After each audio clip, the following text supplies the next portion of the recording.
বিসমিল্লাহির রহমান রহিম। সাংবাদিকদের ঐতিহ্যবাহী সংগঠন ঢাকা সাংবাদিক ইউনিয়ন ডিউজের বার্ষিক সাধারণ সভার সম্মানিত সভাপতি, উপস্থিত সাংবাদিক নেতৃবৃন্দ, উপস্থিত বিভিন্ন রাজনৈতিক দলের নেতৃবৃন্দ এবং সবাই উপস্থিত প্রিয় সাংবাদিক বন্ধুগণ ও আমন্ত্রিত অতিথিগণ, আসসালামু আলাইকুম। প্রায় দেড় দশক পরে আপনারা এবং আমরা সকলে মিলে গুম খুন অপহরণ, আয়নাঘর কিংবা অবাঞ্ছিত ফোনের আতঙ্কমুক্ত পরিবেশে সুন্দর একটি সম্মেলনে উপস্থিত হতে পেরেছি এবং আপনারা সক্ষম হয়েছেন এরকম একটি সুন্দর সমাবেশ আয়োজন করতে। আজকের এমন একটি স্বাধীন এবং মুক্ত পরিবেশ অর্জন করতে কিন্তু হাজার হাজার ছাত্র জনতাকে শহীদি মৃত্যু বরণ করতে হয়েছে। আহত হয়েছেন অসংখ্য মানুষ। স্বৈরাচারের বিরুদ্ধে জুলাই আগস্টের গণ অভ্যুত্থানে কমপক্ষে 6 জন সাংবাদিক শহীদ হয়েছেন।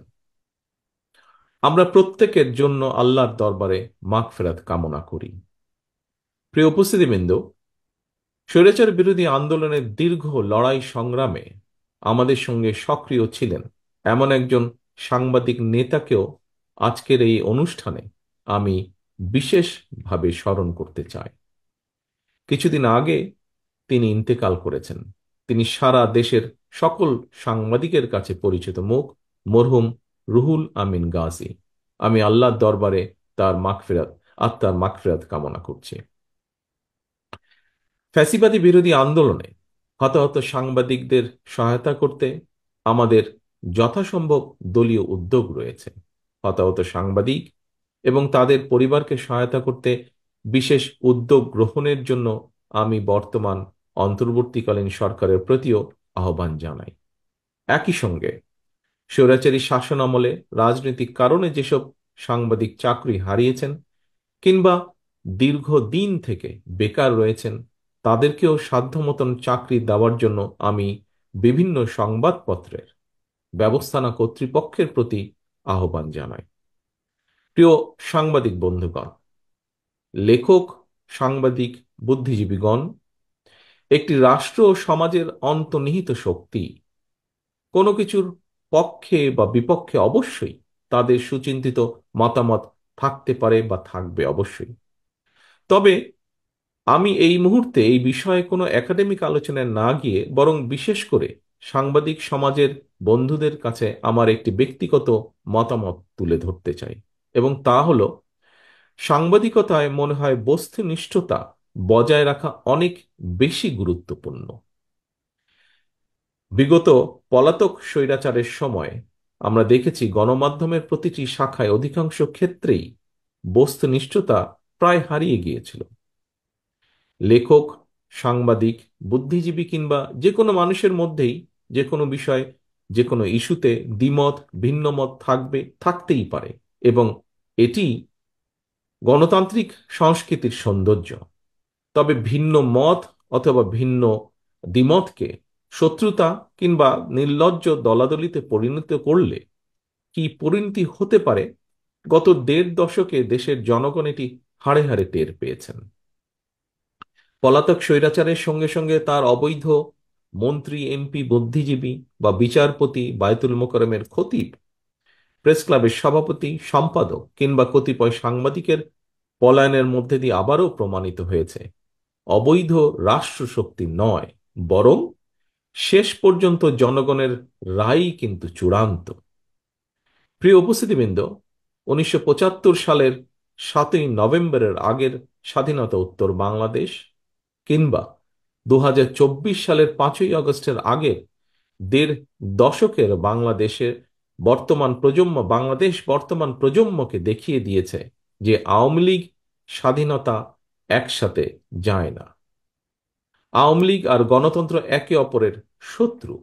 অপরদিকে বিএনপির কাছে গণতন্ত্র, বাক, ব্যক্তি আর স্বাধীনতা, সংবাদপত্রের স্বাধীনতা নিরাপদ। প্রিয় সাংবাদিক বন্ধুগণ, বিতাড়িত স্বৈরাচারের পলায়নের পর গণতান্ত্রিক জনগণের আকাঙ্ক্ষা পূরণে এক বিশাল দায়িত্ব নিয়ে আজকের অন্তর্বর্তীকালীন সরকারের যাত্রা শুরু হয়েছে। তবে গণতন্ত্রের পক্ষের সকল শক্তি এবং সাংবাদিক সমাজকে সতর্ক থাকা দরকার। আমাদের গণতন্ত্র প্রতিষ্ঠার যে চলমান যাত্রা বাধাগ্রস্ত করতে কিন্তু এরই ভিতরে নানা রকম ষড়যন্ত্র শুরু হয়েছে, যা এর ভিতরেই অনেক বক্তা তাদের বক্তব্য এরই ভিতরে তুলে ধরেছেন।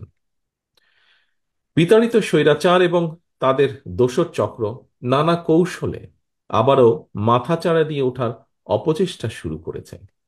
অপশক্তি দেশের ভেতরে এবং বাইরে থেকে বাংলাদেশের পক্ষের শক্তির মধ্যে ভুল বোঝাবুঝি সৃষ্টির পায়তারায় লিপ্ত হয়েছেন।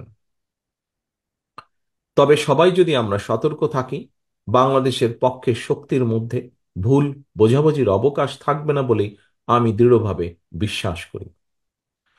পলাতক মাফিয়া সরকার গত ১.৫ দশকে বিএনপি সহ বিভিন্ন দল ও মতের হাজার হাজার মানুষকে হত্যা করেছিল, শত শত নেতাকর্মীকে গুম অপহরণ করেছিল।